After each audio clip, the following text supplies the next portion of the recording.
No one else can be what you have been to me. You will always be the girl in my life for all time. Mama, mama, you know I love you. Yo, what is up, everybody?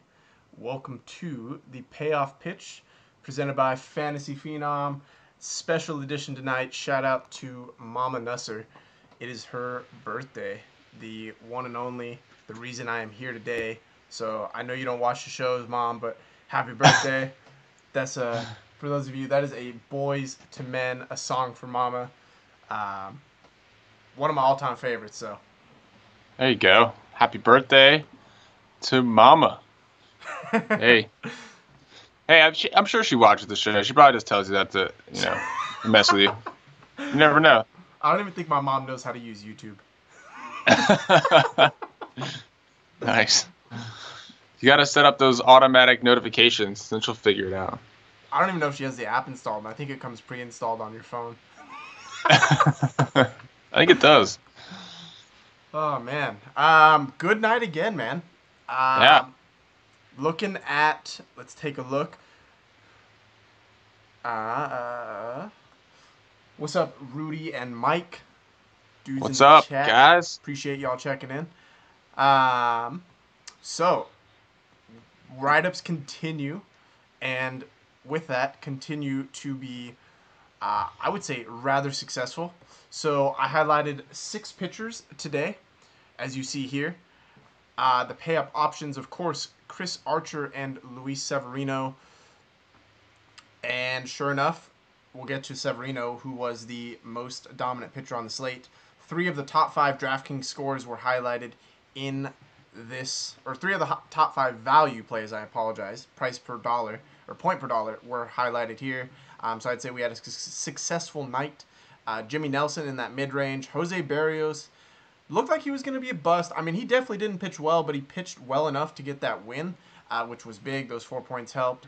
Adam Wainwright, going against the Cincinnati Reds, that was a pure matchup play. Wasn't a ton of upside. I did mention in there, I just pay up to Nelson if you could. And then Doug Fister was the matchup play of the day. And sure enough, he went out and shut down the White Sox like you and I could do. I know, right? We just got to rush the next guy out there, man. This is going to be a rough end to the season for the White Sox. I feel bad, but at the same time, they blew it up, so it's kind of what it is. It's kind of a AAA team right now, so. Oh, yeah. Then again, it's 2 straight good starts for Doug Fister. He might be the new Mike Fiers, man. Until he regresses, and then, well, no, he played I was going to say he's played shitty opponents, but yeah, he played the Indians. Yeah, they don't need David Price, man. They can just let him go like they did Pablo Sandoval, eat that next $200 million. Bro, Pablo Sandoval's first start for the Giants was in the cleanup hole. If that doesn't tell you how bad the fucking Giants are, oh my god. Yeah, if I was Pablo Sandoval and I got sent, because he started in AAA, right? So he was probably riding the buses, but he's got all that cash in his pocket. I would have just bought my own bus, and just had my own driver. Oh, yeah. I would have been loving life, man, just riding around. That's the thing about baseball is all that money for the Red Sox, they have to pay. Like, that's guaranteed. Yeah. And so now the Giants just sign him at a damn vet minimum contract. And, yeah, I mean, he doesn't care. That's what I'm saying. The next guy is going to be David Price. You don't piss people off in Boston and expect to stay. They don't care. I feel like Boston's got a terrible track record of signing high-price guys. Carl Crawford, Adrian. Remember that super team? They got bailed out with that deal. I know. The Dodgers bailed them out. Yeah, and then they go out and hire Dave Dombrowski, who's the biggest quick fix schemer in the bigs, man. So we'll see. I mean, they're in first place, so can't knock them. Right. But yeah, man, Luis Severino was the top value play of the day. 33.2 DraftKings points, 54 FanDuel points. Talked about him as that price savings option off of Chris Archer, who was the chalk. 80% owned on both sites in double ups, FanDuel and DraftKings. Yeah. So if you got Severino, not only did you score more points, you got him at lower ownership. Fantastic outing for him. 9 strikeouts. He's been fucking amazing his last couple starts, man. The only reason he was priced down was the Indians being hot. Pitchup. Yep. Again, 9 strikeouts versus the Indians is no easy feat. 2 hits, man, and that was the only run was that Brantley that just cleared the wall. Yep. Watching the highlights. So, I mean, this guy, when his stuff is on, it's. I mean, I never thought I'd say it, but thank you, Pedro Martinez, for whatever you did with him in this offseason. Thank you, because this is a night and day pitcher from last year. Yeah, he's the ace of your team, I would say at this point. Absolutely. Jimmy Nelson came in a close second, man. 52 draft or Other guy. points, 29.2 DraftKings points. That was our number 1 pitcher last night. We talked about that on the show, and he did not fail at all. Went out, did his thing. We talked about the K matchup. He got himself in a couple jams, but the strikeouts made up for it, and that's exactly what we look for.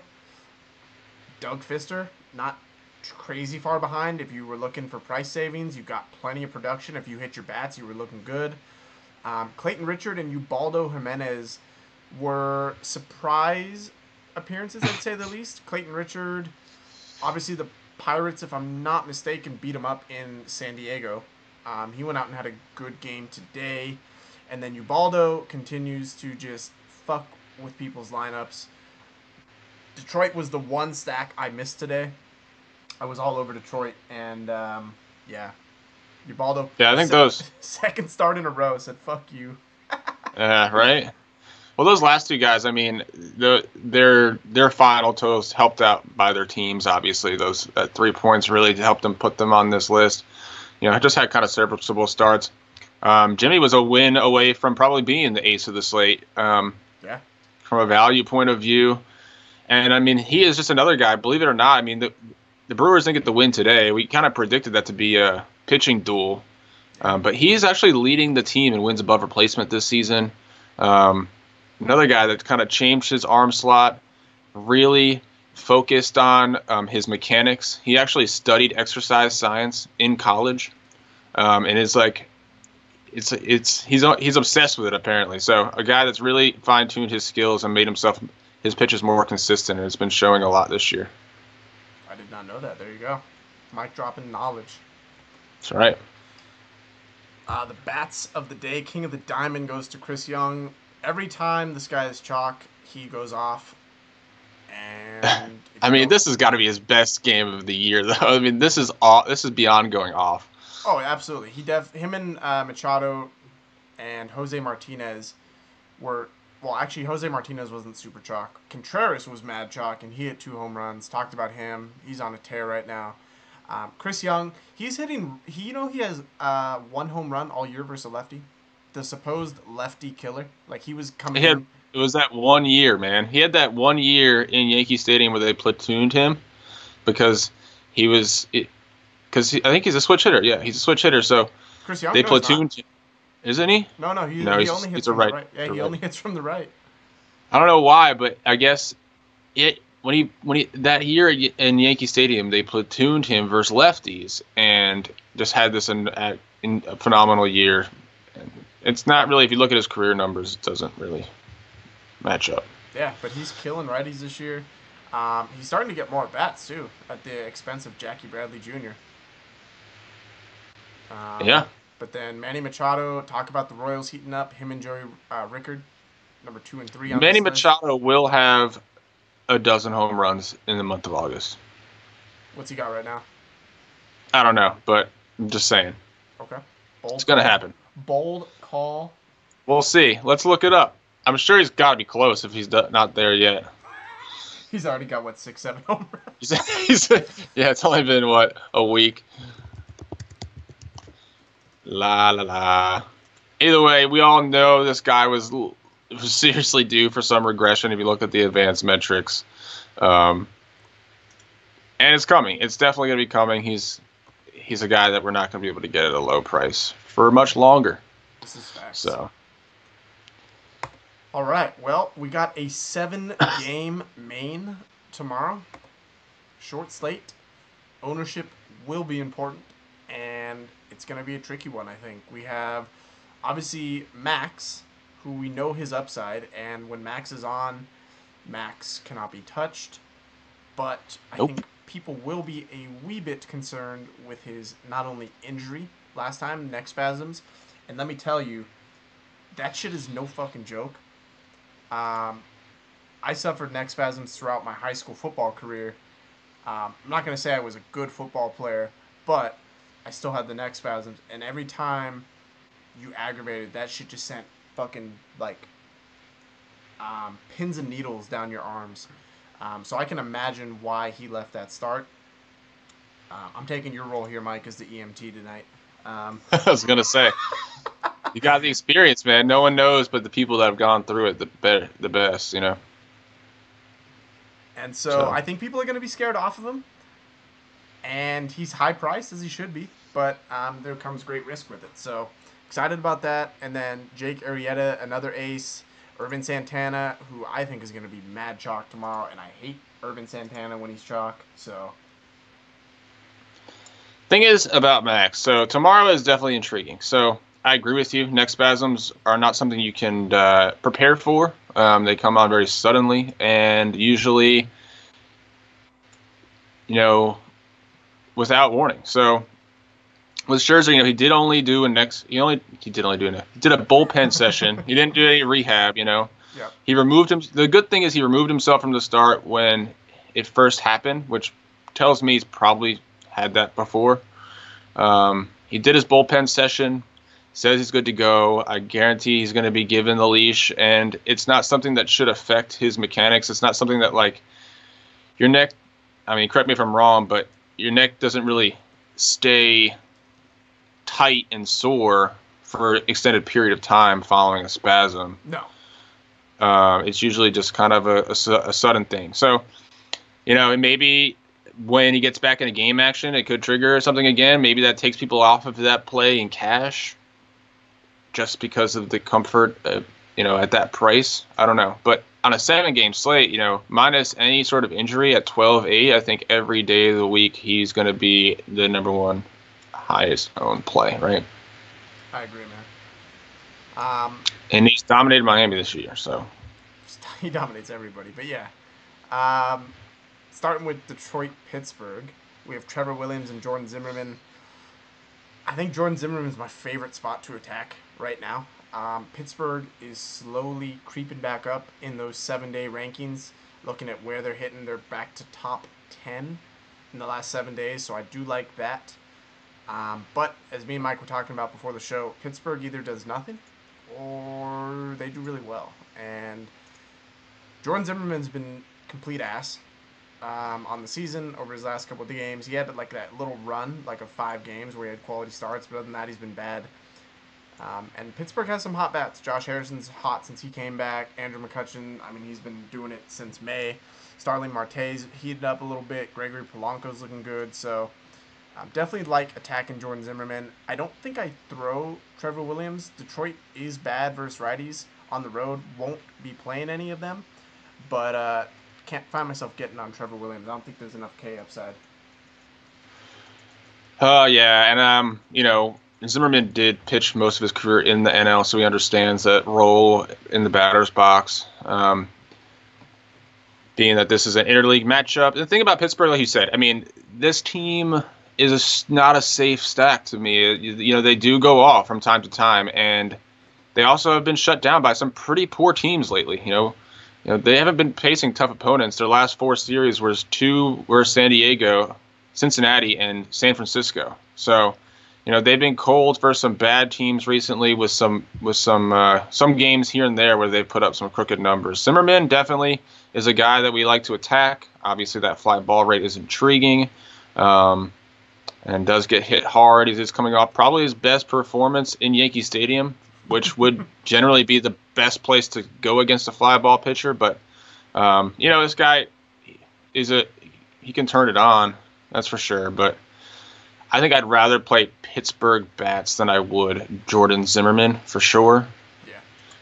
Yeah. And they're cheaper too. You know, I think Bell McCutchen is still a great 2-man. And you guys got Polanco down in the order a little bit that I would look at. Josh Harrison's back, so I could see it, man. Miami and Washington. I don't think there's no way I pitched Chris O'Grady. If I'm not mistaken, the Nationals actually just got to him. Am I thinking of the right guy? I believe he just faced him. Could be wrong. Let's see. I'm almost certain. Yes, Yeah. that was their last start. He only made it 3 innings. Yeah, they got roughed up for 6 runs, 2 homers. So yeah. And then Max Scherzer, we obviously talked about him. Nothing more needs to be said there. For what it's worth, on my filter that I do regarding xFIP, swing and strike, all that, there was only one pitcher on the entire slate that passed it, and it's Max Scherzer. I actually had to increase my filter settings, and I named it to find some other options. I named it pitchers on a shitty slate, so I could figure out what other pitchers would be a good play based on numbers. But yeah, Max is that clear-cut guy. I think you play him tomorrow. I guess if you, again, I'm not too worried about him being like mega chalk.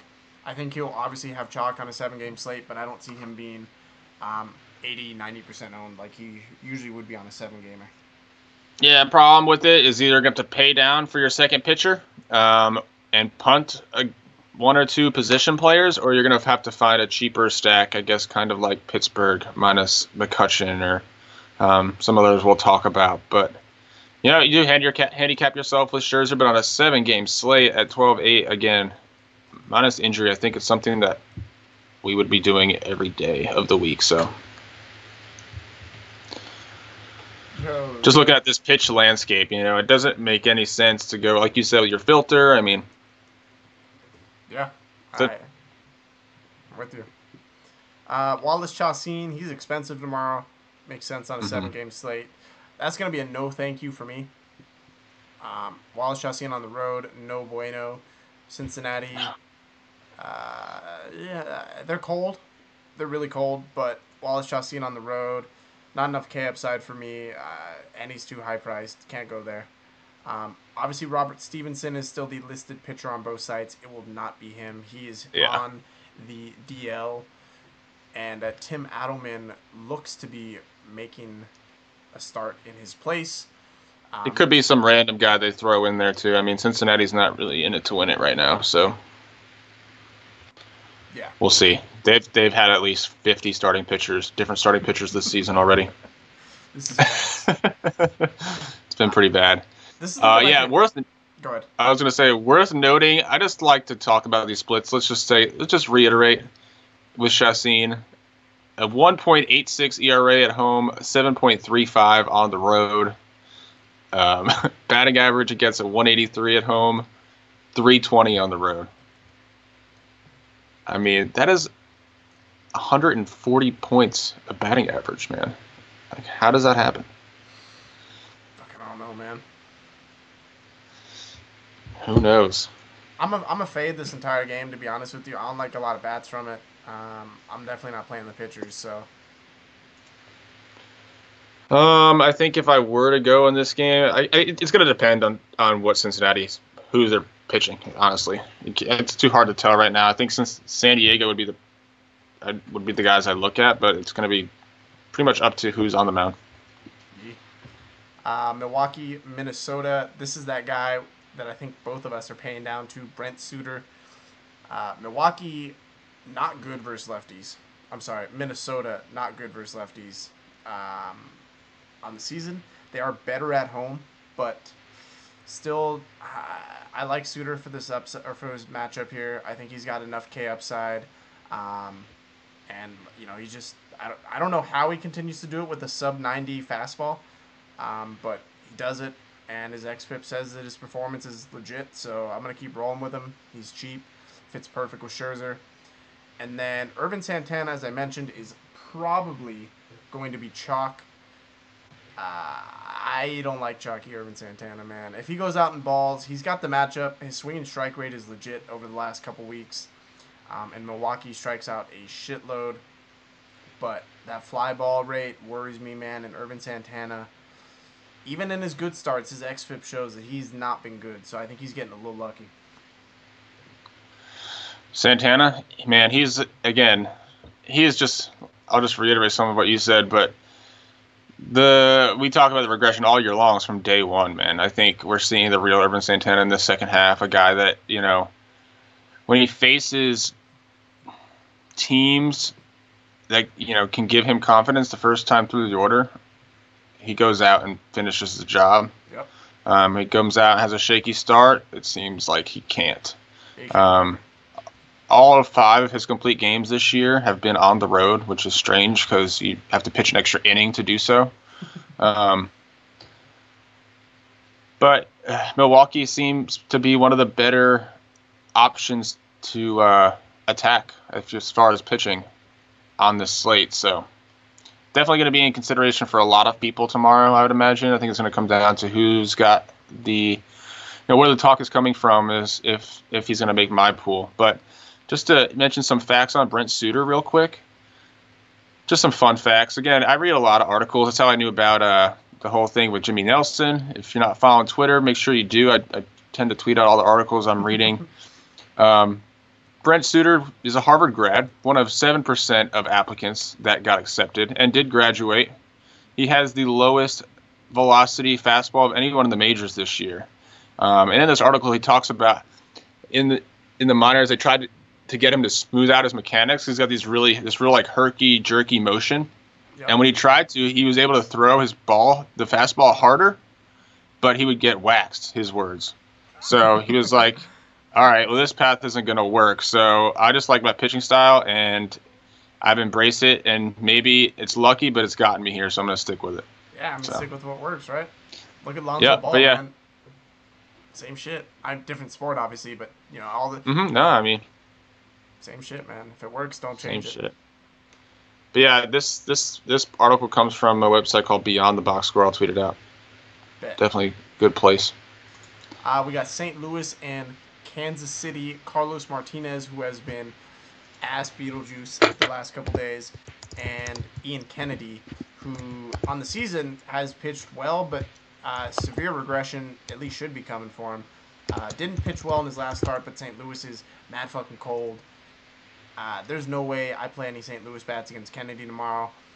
But I am looking at some Royals bats against Mr. Carlos Martinez. I think the lefties are in play.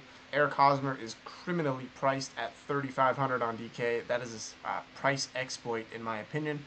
And then Alcides Escobar is $2,100 on DraftKings and $2,200 on FanDuel. That is your punt play to get Max Scherzer. Mm-hmm. Yeah, I mean, minus today, both of these teams have been pretty cold, I would say. St. Louis played okay today. And honestly, they haven't put it all together, really. I mean, they've had a couple guys like Jose Martinez today, Yachty the other day. I mean, they've had a few guys go off to get some wins, but they just haven't really put it all together as a team. Kansas City played the doubleheader today. Ian Kennedy does pitch well to this ballpark as far as his numbers. He likes to put the ball in the air. He doesn't really have overpower you type stuff, so pitches to contact a bit. And then Carlos Martinez, I mean, he's just had a really rough July. I think he's got an ERA above 5 over the last month, and he's only had 1 win in his last 8 starts. I know it's not really a stat we look at, but it's worth noting.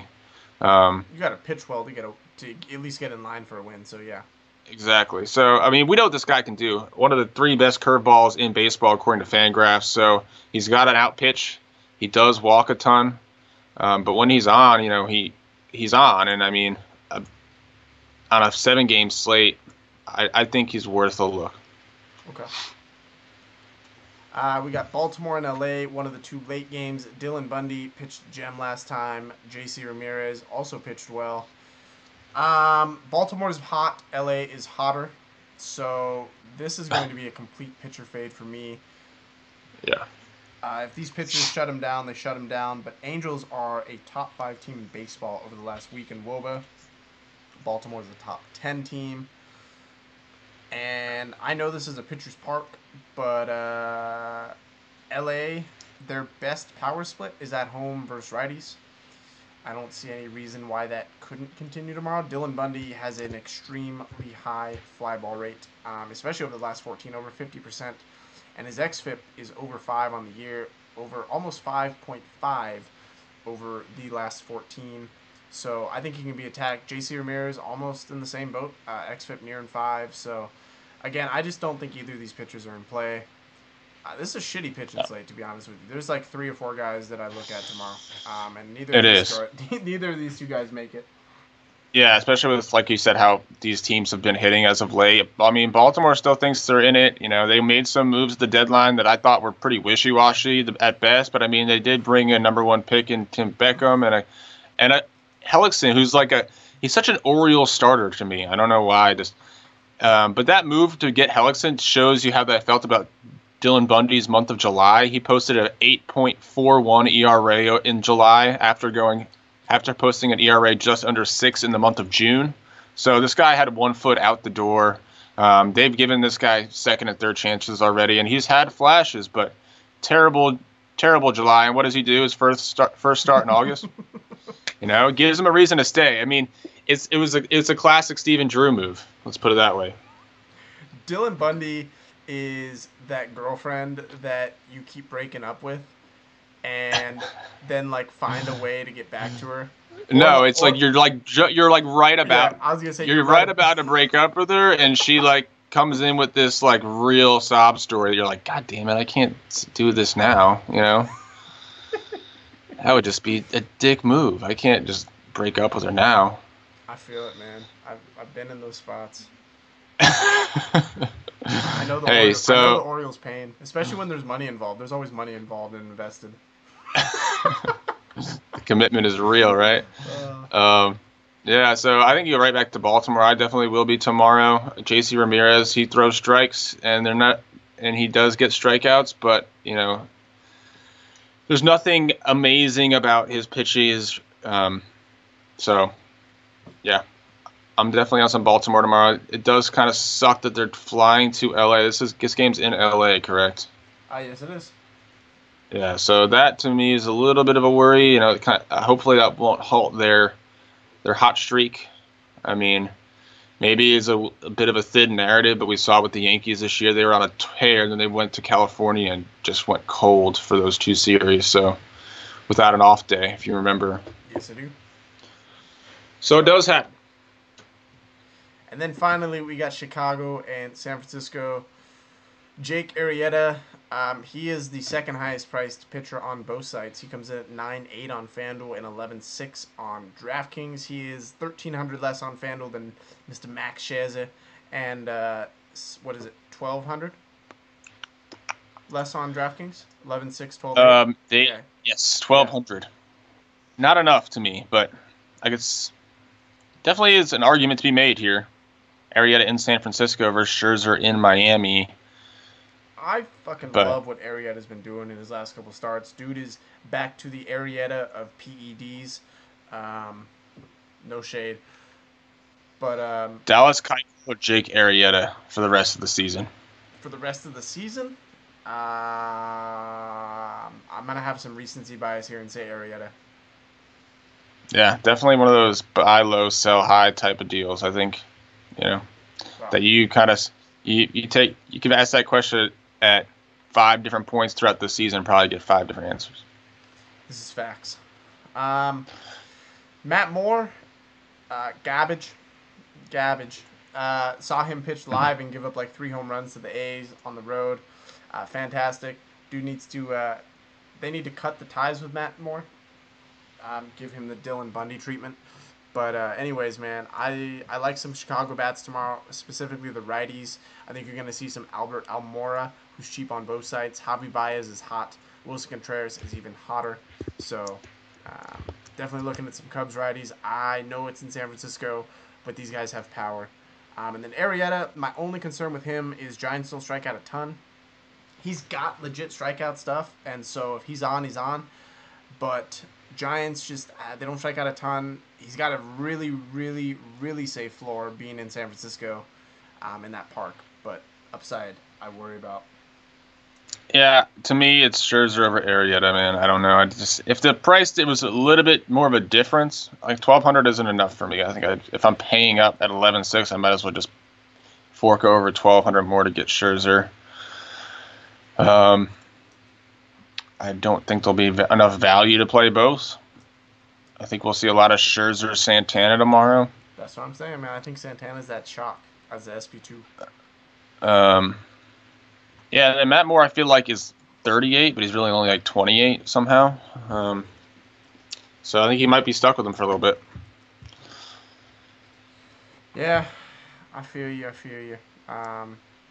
He's been around for a minute. I feel like anybody that comes up through the Tampa Bay system is like they bring him up early, man. Except Brent Honeywell, they're having a problem bringing him up for some reason. Bro, when he comes up, that's gonna be a pitcher you get in season long, if you don't already have him. I know. I mean, I don't understand who was Austin Pruitt, and why is he? I think they just know here? the season's lost, and they're like, may as well just let him keep developing. I don't know. Perhaps. I mean, it's not lost though. I mean, they're firmly in it right now. They're only 2 games back of the Yanks, I think. Okay, I mean they're in it technically, but is any wild card team really in it? I think for the Rays, it makes sense. It makes sense to try and get to the playoffs. And I guess I don't know. I mean, that's kind of like the best they're gonna get. No, that's what I'm saying. Their ownerships and management style. They need to start paying money, but all right. Well, quick recap, of course. Arrieta, Scherzer, Souter, kind of the guys I'm looking at, and then no mucho guys, no bueno, I should say. Definitely Jordan Zimmerman, and what the fuck? Matt Moore, Jordan Zimmerman. Yeah, and Carlos Martinez. I like a Baltimore stack too.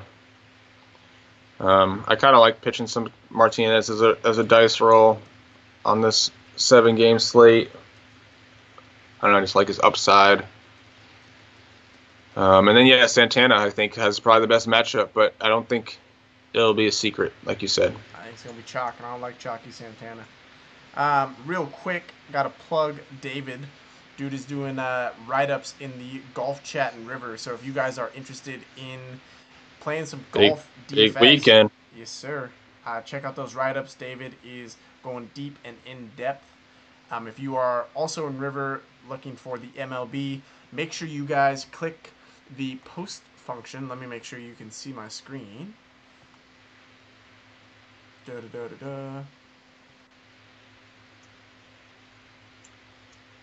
Yeah, and I got some DMs about, I didn't post anything today. When I'm working on the weekends, it's really just if I can. So I apologize for that, guys. I know I really do enjoy it. Obviously writing things up. Yeah. But if it's not there, it's because I'm doing something else, unfortunately. One day I'll be doing this all day. I feel it, man. I'm with you. It's the dream.